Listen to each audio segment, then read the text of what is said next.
去看看。是。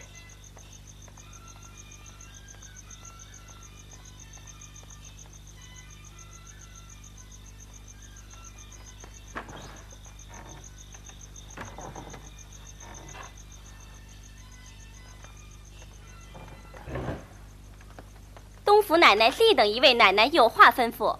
管家奶奶们才散了。散了，你们到她家里传她去。我们只管看屋子，不管传人。好啊，姑娘，你要传人呐，你再派传人的去吧。这可反了，怎么你们不传去？你哄那新来了的，怎么哄起我来了？素日你们不传，谁传去？这会子打听了梯级信儿，或是赏了哪位管家奶奶的东西，你们争着狗亲似的传去的，不知谁是谁呢。莲二奶奶要传，你们可以这么回吗？扯你的骚气！我们传不传不与你相干，不用你挑扯我们。你想想，你那老子娘在那边管家老爷子们面前，比我们呢还更会溜呢。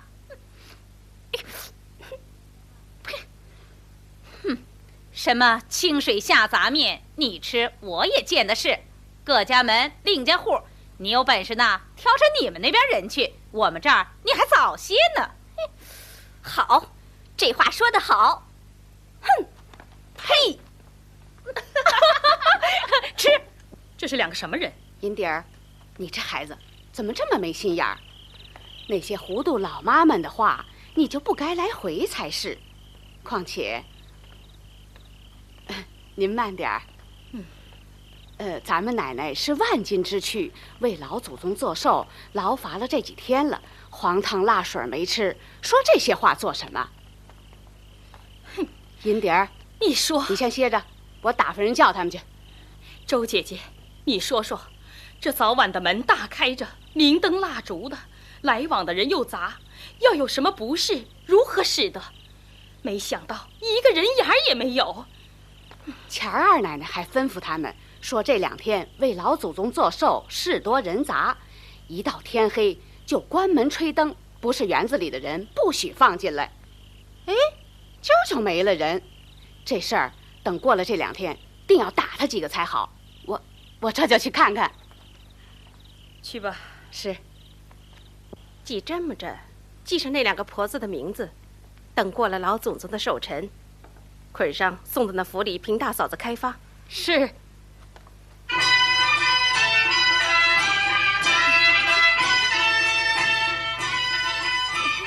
来，尝尝这个。回太太，不过和那边府里大奶奶的小丫头斗了几句嘴，周瑞家的便调唆咱们二奶奶，把他们捆到了马圈里，等过了这几天还要打。裘太太，我那亲家娘也是老大不小的人了，跟二奶奶说一声，饶了她这回吧。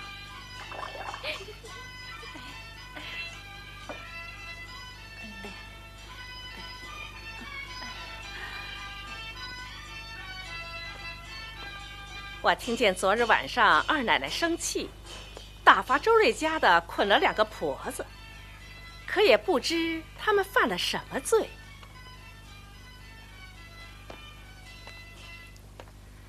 论理，我不该讨情。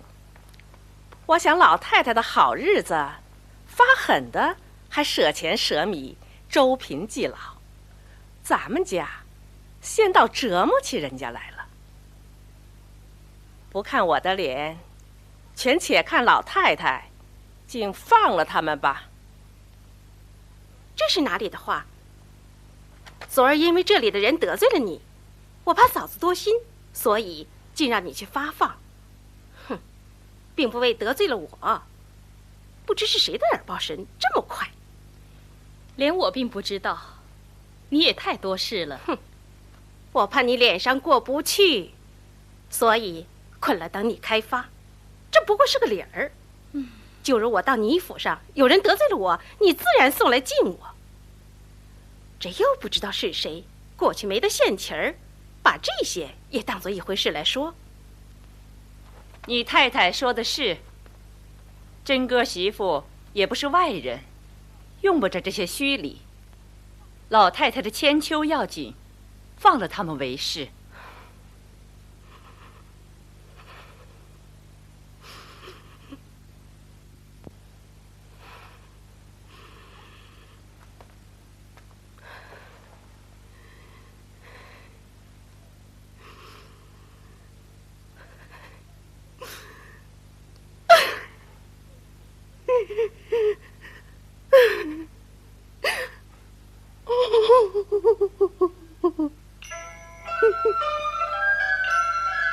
快点儿，大嫂，您吃吧。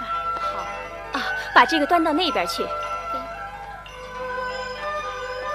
这凤丫头也是，宝玉，这可是你爱吃的。快别提凤丫头、虎丫头了，她也可怜劲儿的。虽然这几年没有在老太太太太跟前有个错缝，可暗里也不知得罪了多少。总而言之，为人是难做的。老太太说，这凤丫头可是知礼的，难道为我的生日，由着奴才们把一族中的主子都得罪了也不管？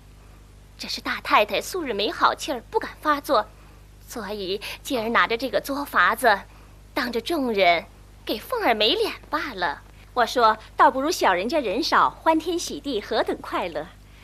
我们这样人家人多，外头看着我们不知千金万金小姐何等快乐，哪里知道我们这里说不出来的烦难更厉害。谁都像三妹妹好多心，事事我常劝你，总别听那俗语，想那俗事，只管安富尊荣才是。比不得我们没轻浮的，该应着闹的。谁都像你，真是一心无牵挂的人，只知道和姐妹们玩笑，饿了吃，困了睡，一点后事也不虑。我能和姐妹们过一日是一日，死了就完了，什么后事不后事的。宝玉又是胡说了，就算你是个没出息的，终老在这里呀。哦，难道他姐妹们都不出门的？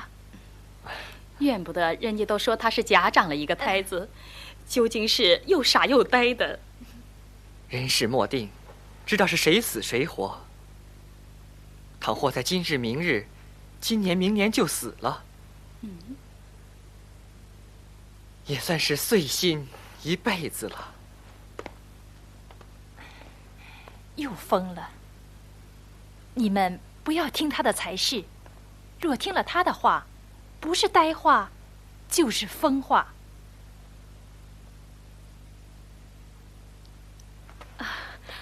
二哥哥，等这里的姐妹们果然都出了阁，横竖老太太太太也寂寞，我来和你作伴儿。姑娘别说傻话了，难道你就不出门？这话哄谁？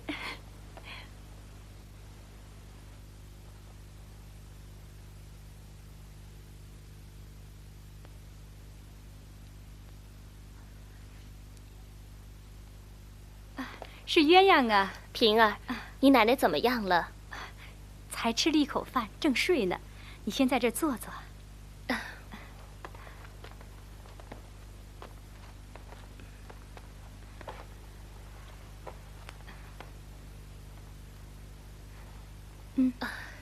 这两天你奶奶怎么了？我看她懒懒的。她这懒懒的也不止今日了，1个月前就这样。这几天忙乱，受了些嫌弃，重新又勾起来了。这2天比先又添了些病，支持不住，所以便露出马脚来了。怎么不早请大夫？你还不知道他的脾气，别说请大夫吃药，我看不过，问了医生觉得怎么样，他就动了气，反说我咒他病了。饶这样，天天还是查3访4的，自己再不肯看破些，保住身子。既然如此，倒是该请个大夫来瞧瞧，什么病大家也好放心呢。从上个月行了经以后，竟利利兮兮的没有止住。可是大病不是？那不成了雪山崩了？啊，是鸳鸯姐姐啊！二爷，今儿跪脚踏见地啊！来请爷奶奶的安，偏不在家的不在家，睡觉的睡觉。姐姐一年到头服侍老太太，我还没看你去，哪里还敢劳动你来看我们？正是巧得很，我才要找姐姐去。平儿，啊，这袍子太热，得换换。哎，凤儿，怎么不沏好茶来？快拿干净盖碗，把昨儿敬上的新茶沏一碗来。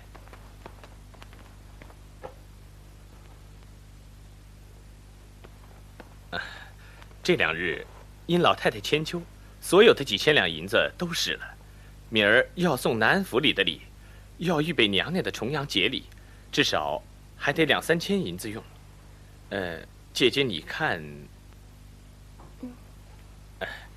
姐姐担个不是，暂且把老太太查不着的金银家伙偷着运出1箱子来，暂押1000数两银子支腾过去，不上半年光景，等银子来了，我就赎了交还。断不能叫姐姐落不是。你还挺会变法，亏你怎么想得出来？不是我扯谎啊，这府里若论除了姐姐，还有谁手里算得起1000数两银子的？只是他们为人都不如你明白，有胆量。我若和他们一说，反倒给他们吓住了。所以，我宁敲金钟1下，不打破鼓3千。鸳鸯姐姐，老太太找你呢。我走了。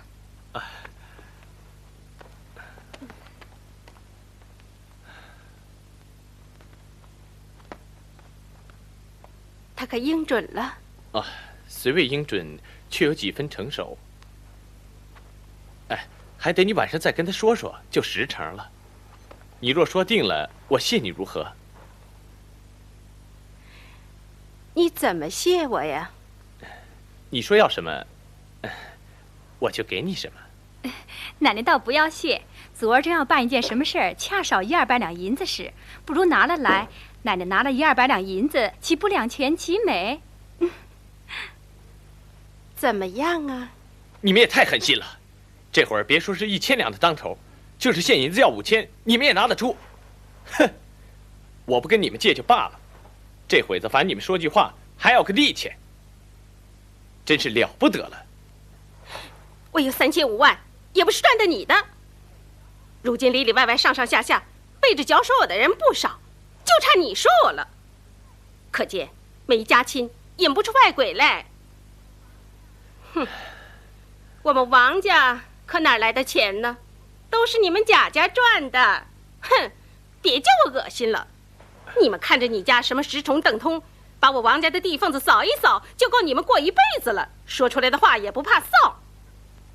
把太太和我的嫁妆拿来细看看，比一比，哪一样比不上你们贾家的？你看你，我说句玩笑话你就急了，这有什么？要是100-200银子值什么？多了没有？这还有，等拿进来，你使了再说，如何？我不能闲口颠背，我忙什么？何苦来呢？犯不着这样肝火盛。不是我着急，你说话戳人心嘛。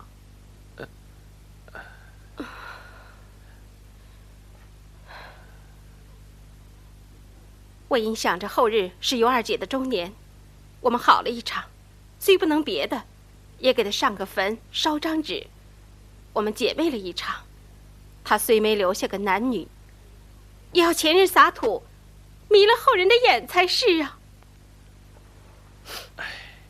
难为你想的周全，我竟忘了。即使我身上有，你随便使多少就是了。哼！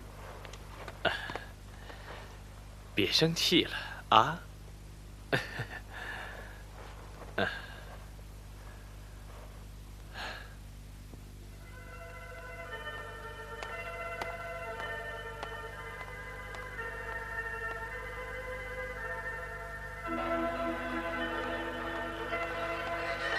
是谁？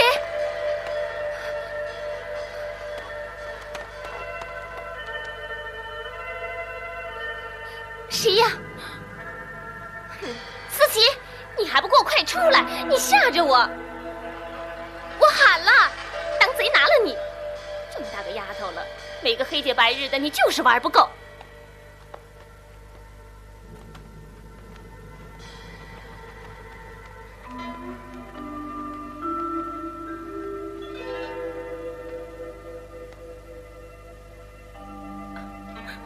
好姐姐，你千万别嚷，我求求你。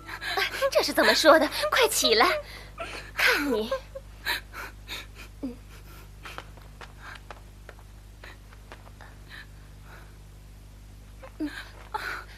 那个人是谁？他是我姑舅兄弟。你呀，你怎么能做出这种事来？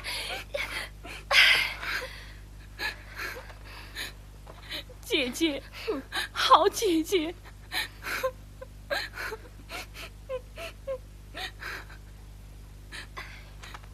你不用藏着了，姐姐都看见了，你快出来吧。哎呀，鸳鸯姐姐，鸳鸯姐姐饶命啊，饶命！思琪，姐姐，我们的性命都在姐姐身上了，只求姐姐超生要紧呢。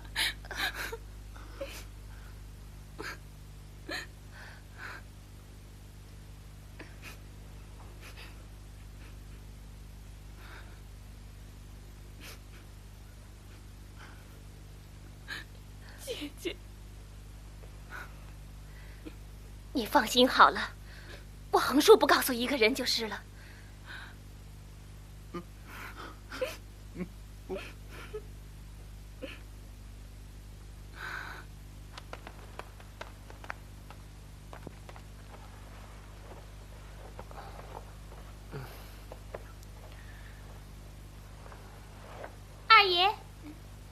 二爷，什么事儿这么晚了跑来？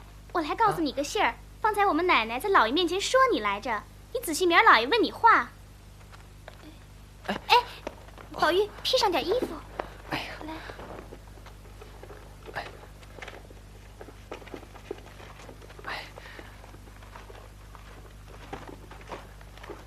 二爷，不好了，有一个人从墙上跳下来了。宝玉，二爷，你来，快装病，就说吓着了。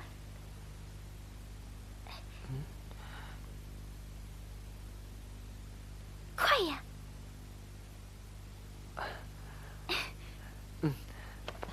像是姑娘睡花了眼，风摇树枝，错认做了人吧。你们别放周屁！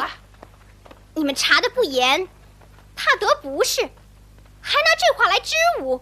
哎，姑娘，才刚并不是一个人看见的，如今宝玉吓得颜色都变了，满身发热。是吗？我还要到上房取安魂药丸呢。太太要是知道了，可是要回明白的。是，难道就罢了不成？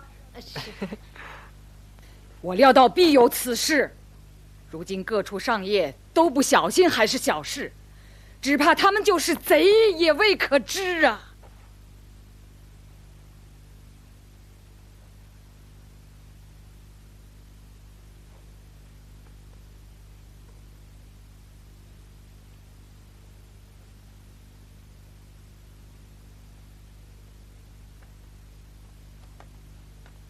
近来因为凤姐身子不好，园里的人比先放肆了许多。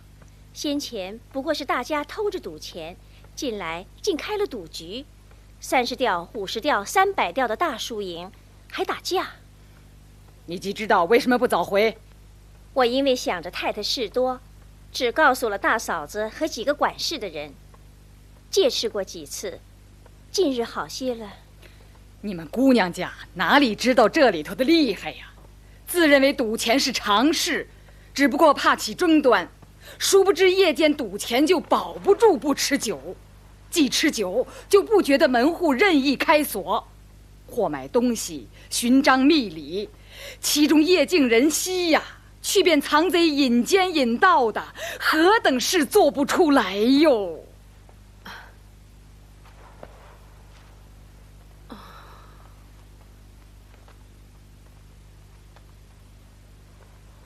偏生我有病了，老祖宗放心，我一会儿就去查。即刻查了头家、赌家，有人出手者赏，隐情不告者罚。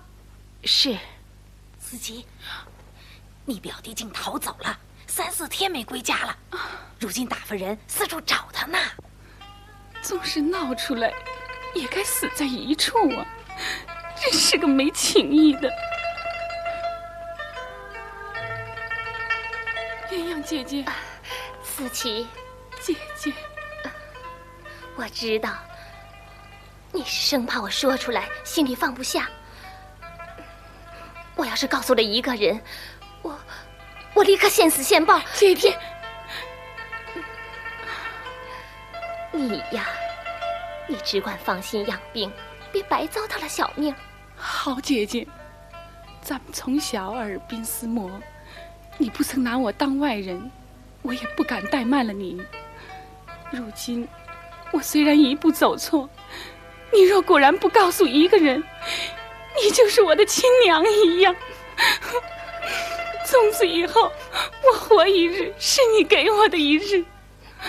我病好之后，把你立个长生牌位，我天天焚香拜礼，保佑你福寿双全。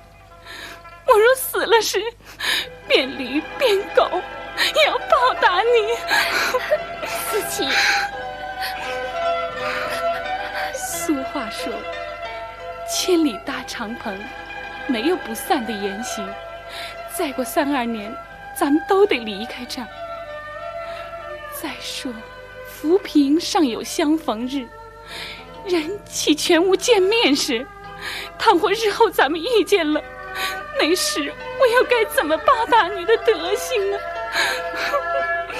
好姐姐，你放心好了。等你养好了病，可要安分守己，再不许胡行乱做了。啊，我走了，姐姐。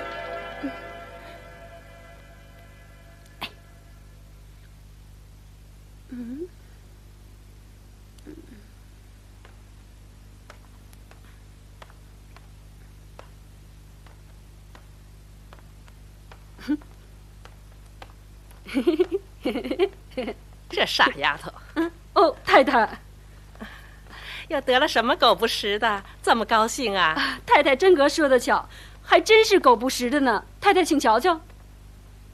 啊，这是哪得的？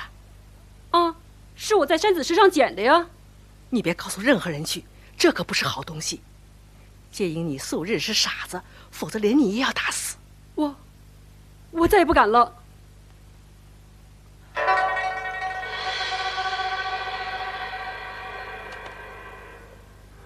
这事别再提了啊！倘若再提此事，连你也要打死。是。哎呦我的妈！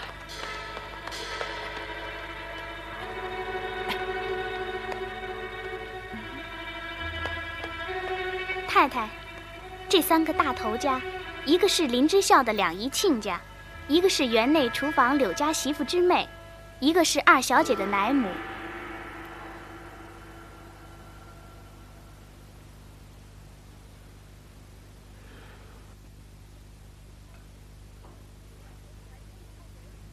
给我将头子牌一并烧毁，所有的钱入关，分散给众人。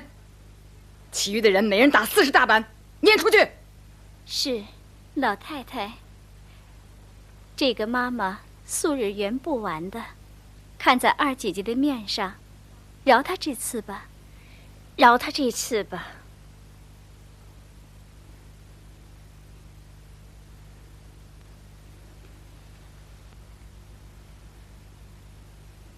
你们不知道，这些奶子们，一个个仗着奶过哥儿姐儿，远比别人有些体面。他们就生事，比别人更可恶，常爱挑唆主子们，护短偏向，我都是经过的。况且，要拿一个做法。恰好果然就遇见了一个，你们都别管。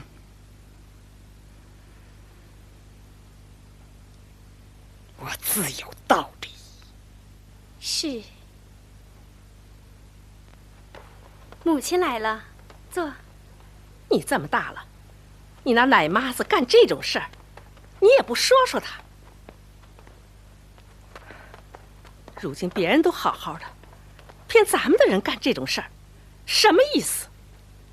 我说过她2次，她不听也无法。况且她是妈妈，只有她说我，没有我说她的。胡说！你不好了，她原该说你。如今她犯了法，你就该拿出小姐的身份来。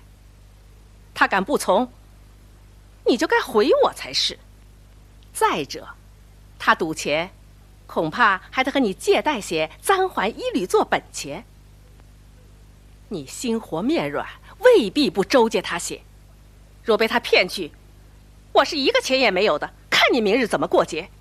总是你那好哥哥好嫂子，一对赫赫扬扬，莲二爷凤奶奶，两口子遮天盖日，百事周到，竟通共你这么一个妹子全部放在心上。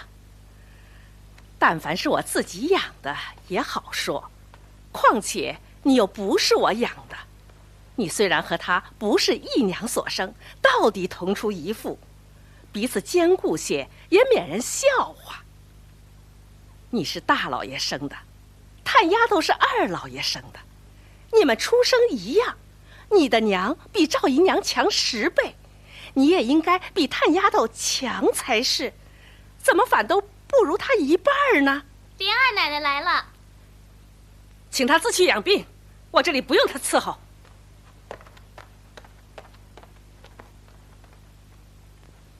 三姑娘叫你做什么？三姑娘怕奶奶生气，叫我劝着奶奶些，还问奶奶这2天可吃些什么。倒是她还记挂着我。刚才又出了一件事，有人告柳二媳妇和她妹子通通开局，凡妹子所为，都是她做主。我想，你素日肯劝我，多一事不如少一事。自己保养保养也是好的。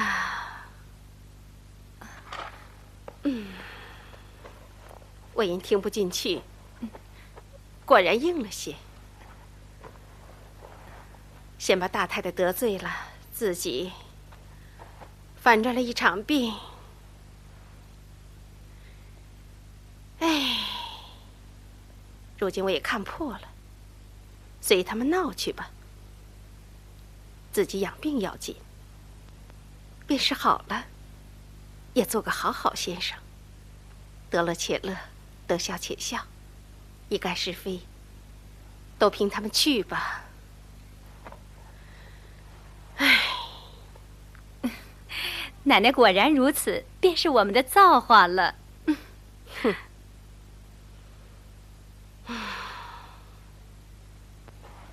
前儿我回姑娘，那个攒珠蕾丝金凤竟不知哪里去了。回了姑娘，姑娘竟不问一声。如今竟怕有什么用？都快要带了。8月15中秋节，别人都带，就咱不带，多不好啊！这还用问？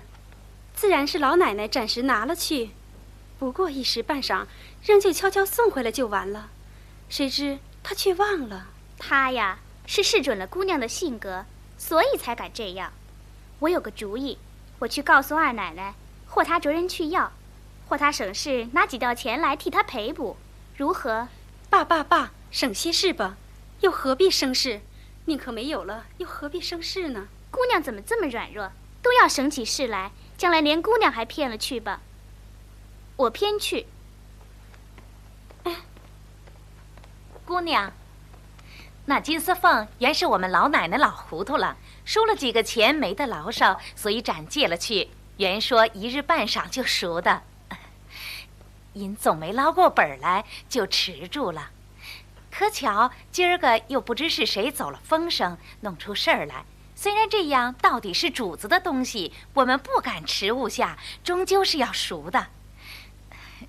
如今还要求姑娘看从小吃奶的情长，往老太太那边去讨个情面，救出她老人家来才好。好嫂子，趁早打了这个妄想吧。要等我去说情，等到明年也不中用的。连黎妹妹、宝姐姐大伙儿去说情，老太太还不依呢。何况是我一个人，我自己愧还愧不过来呢，反去讨臊去。赎金凤是一件事，说情是一件事，别搅在一处说。难道姑娘不去说情，你就不赎了不成？嫂子且取金凤来再说。姑娘，你别太仗势，你满家子算一算，谁的妈妈奶子不仗着主子哥多得些意？偏咱们这儿丁是丁，某是某的，哼！只许你们偷偷摸摸的哄骗了去。自从邢姑娘来，太太吩咐1个月闲剩出1两银子来与舅太太去，这里饶添了那姑娘的使费，反少了1两银子。长时短了这个，少了那个，哪不是我们公鸡？谁又要去？哼！不过大家将就些罢了。算到今日，少说也有30两了。我们这一项的钱，岂不白添了些？呸！做什么白添了30两？我且和你算算账。姑娘要了些什么东西？爸，你不能拿了金凤来，又何必牵三扯四乱嚷？我也不要那凤了。便是太太问时，我只是说丢了，也妨碍不着你什么的。姑娘虽不怕，我们是做什么的？把姑娘的东西丢了，他们赖说姑娘使了他们的钱。是，上货太太问姑娘为什么使了这些钱，敢是我们就中取事了，这还了得？算了，别理他。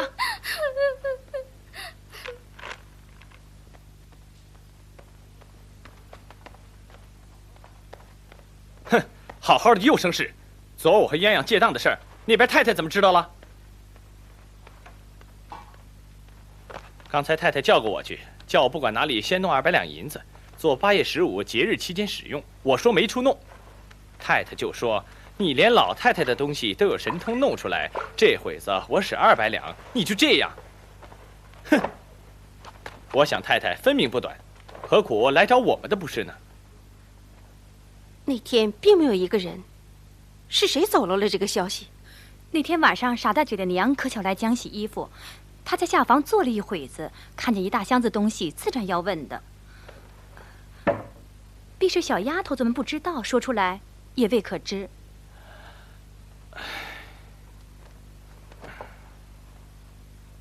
先把这事放一放，回头我再找他们算账去。先把太太打发了要紧，宁可咱们短些，可别讨没意思。平儿，包的金项圈拿来，先押200两银子送去了完事。索性多押200两，咱们也是呢。不必了，我没处使钱。这一去，还不知指哪一项赎呢。平儿，是。我才听见什么金凤，又是什么没有钱，只和我们奴才要。谁和奴才要钱了？难道姐姐和奴才要钱了不成？难道姐姐不是和我们一样有月钱，一样有用度不成？他说姐姐就是说我。咱们是主子，自然不理论那些钱财小事，只知道想起什么要什么，但不知蕾丝金凤怎么又加在里头。就是嘛。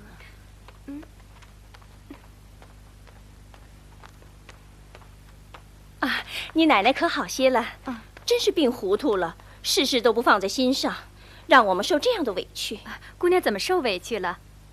谁给姑娘气受？姑娘快吩咐我。若是别人得罪了我，倒还罢了。如今那柱儿媳妇和她婆婆仗着是妈妈，又瞅二姐姐好信儿，就私自拿了首饰去赌钱，还捏造假账妙算，威逼着去讨情。和2个丫头在卧房里大嚷大叫，二姐姐竟不能辖制，所以我看不过，才请你问一声。还是她原是天外的人，不知道理，还是谁主使她如此？先把二姐姐制服，然后就要治我和4姑娘了。姑娘今日怎么说出这话来了？我们奶奶怎么当得起？俗语说物伤其类，齿节唇亡。我自然有些惊心了。若论此事，倒不是大事，极好处置。但现在，她是姑娘的奶嫂，这要看姑娘。啊，问我，我也没有什么法子。他们的不是，我不能去讨情，我不去苛责就是了。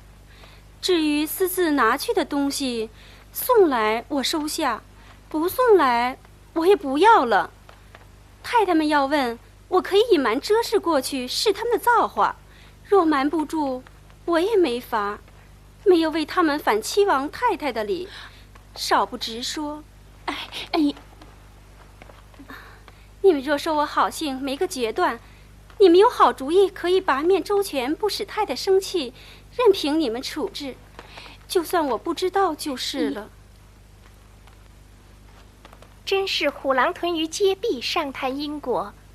若二姐姐是个男人，这一家上下若许人，又如何裁制他们呢？正是呢，多少男人尚如此，何况我哉？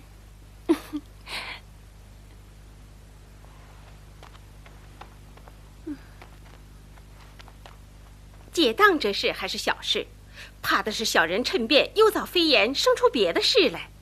当下大太太那边又和鸳鸯结下仇了，如今听说他私自借东西给莲二爷，哼，那些小人眼馋肚饱，连没缝的鸡蛋还要下蛆呢。如今有了这个因由，恐怕又要生出什么没天理的话来，也定不得。这在你莲二爷倒还无妨，只是人家鸳鸯是正经女儿，带累了她，岂不是咱们的过失？这也无妨。鸳鸯借东西，这看的是奶奶，并不是为了二爷。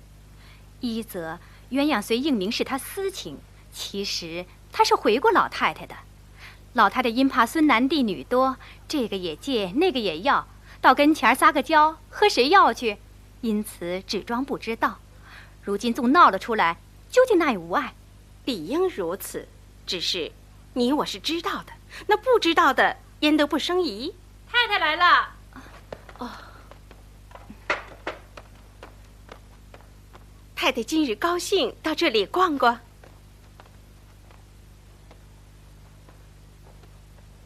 平儿出去。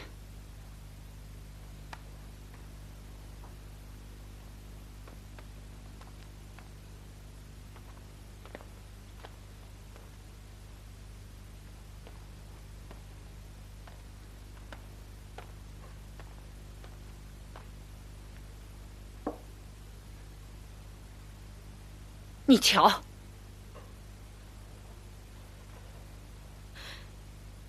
太太从哪里得来的？我从哪儿得来的？我天天坐在井里，拿你当个细心的人，所以我才偷个空。谁知道你竟跟我一样，这样的东西，大天白日的，明摆在园里山石上，被老太太的丫头拾着了。不亏你婆婆遇见，早已送到老太太跟前去了。我问你，这个东西怎么会遗在那儿的？太太怎知是我的？哼，你反问我。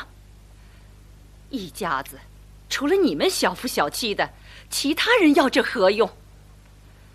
自然是莲儿这不长进的下流种子哪儿去弄来的。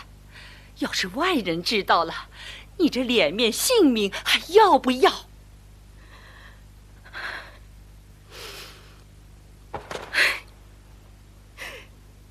太太说的固然有理，我也不敢辩我没有这样的东西，但要求太太细详其理。这香袋是外头故宫仿着内宫绣的，带子穗子一概都是试卖货，我便年轻不尊重些，也不要这劳什子。要有自然都是好的，此其一。二则这东西也不是常带着的，我纵有也是放在家里，哪有带在身上到处走的？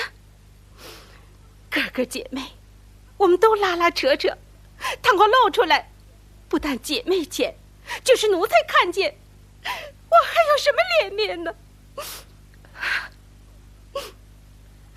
我虽然年轻，也不会糊涂至此啊。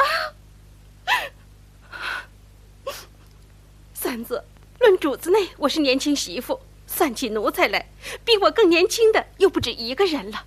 他们也常进园来，晚见个人家去，焉知不是他们的？还有，那边大太太常带过几个小姨娘来，都是年轻侍妾，焉知又不是他们的？兀则园内丫头太多，保得住，个个都是正经的不成？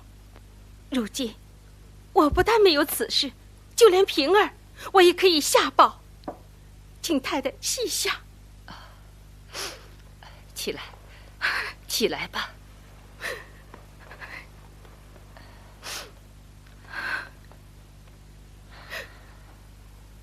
我也知道，你是大家小姐出身，焉得轻薄至此？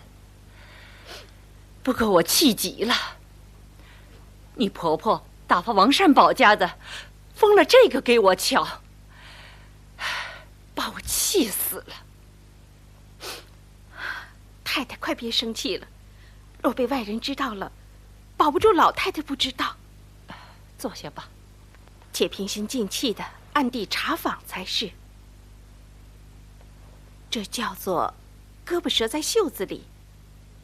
我看，如今只有趁着查赌为由，凡年纪大些的、咬牙难缠的，拿个错撵出去配了人。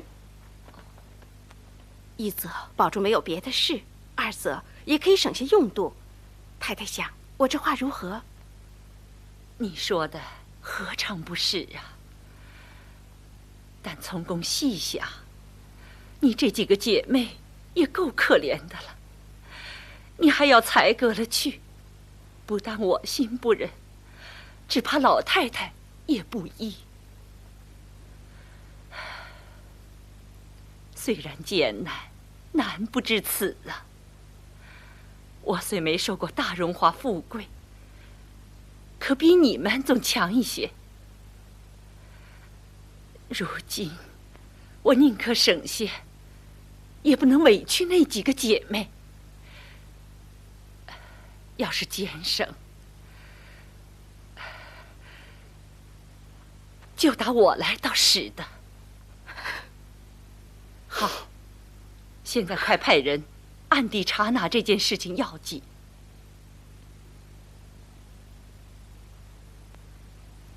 太太，叫我来问问香囊。正在勘察呢。你去回了太太，也进来照管照管，总比让别人进来强些。是，不是奴才多话，论理早该严谨些。太太不大往园里去，这些女孩子们一个个就像受了那风告似的，她们就成了那千金小姐了。闹起天来，谁敢哼一声？不然，就挑唆姑娘的丫头们说欺负了姑娘们了，谁还担得起呀？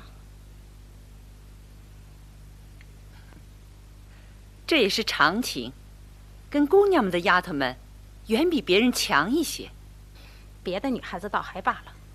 太太不知道，头一个是宝玉屋里的晴雯，那丫头仗着她生的模样比别人标致些，又生了一张巧嘴，天天打扮的跟那个西施的样子，在人跟前能说会道，掐尖要强，一句话不投机，立起两眼就骂人，妖妖巧巧，大不成个体统了。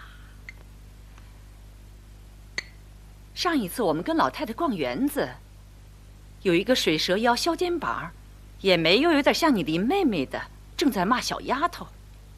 我很看不惯她的狂样。这丫头，想必就是她了。若论这些丫头们，共总比起来都没有晴雯生得好。若论举止言语，她原有些轻薄。太太说的倒像是她，不过我也倒忘了那天的事儿了，不敢乱说。倒不如叫了她来，太太瞧瞧。宝玉房里常见我的，只有袭人、麝月这两个笨笨的倒好。若有这个，他自不敢来见我。我一生最嫌这样的人了。好好的宝玉，倘或让这小蹄子勾引坏了，这还得了？太太，要不玉钏儿，哎，你到怡红院去，就说我有话跟他们说。嗯，留下袭人、麝月不必来了，有个晴雯最伶俐，叫他立刻就来。是。你别跟他说什么。哎，太太让我来叫你快去呢。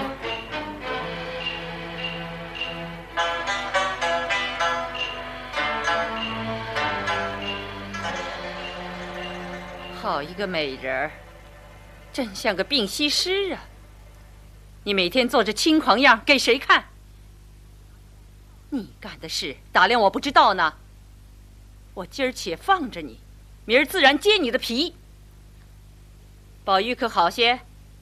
我不大到宝玉房里去，又不常和宝玉在一处，好歹我不能知道。这只能问袭人和麝月两个。那就该打嘴。难道你是死人呐？要你们干什么？我原是老太太房里的人，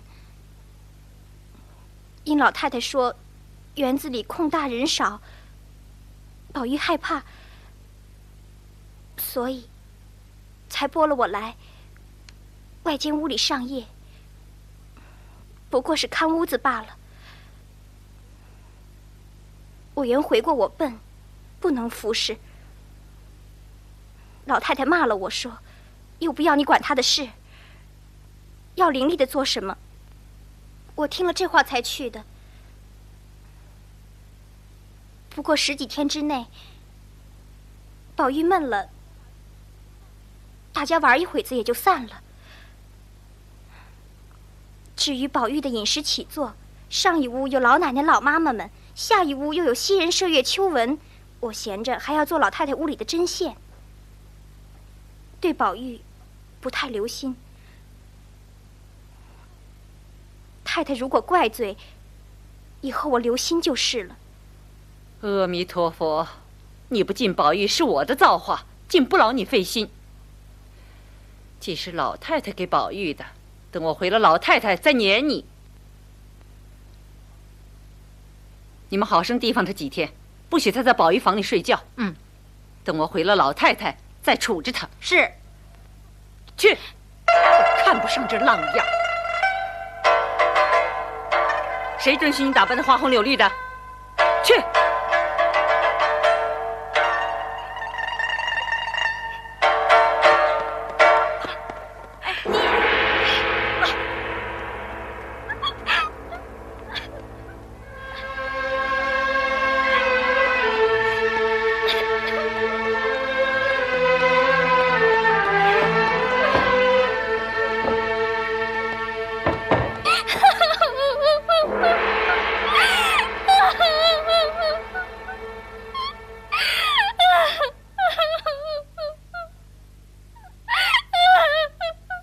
这几年，我的精神越发短了，照顾不到。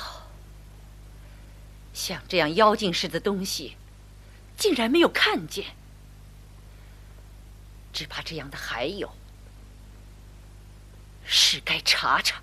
太太，请养些身体要紧，这些小事只交与奴才。如今要查这个主也极容易。等到晚上园门关喽，咱们跟我这么一招。太太以为如何？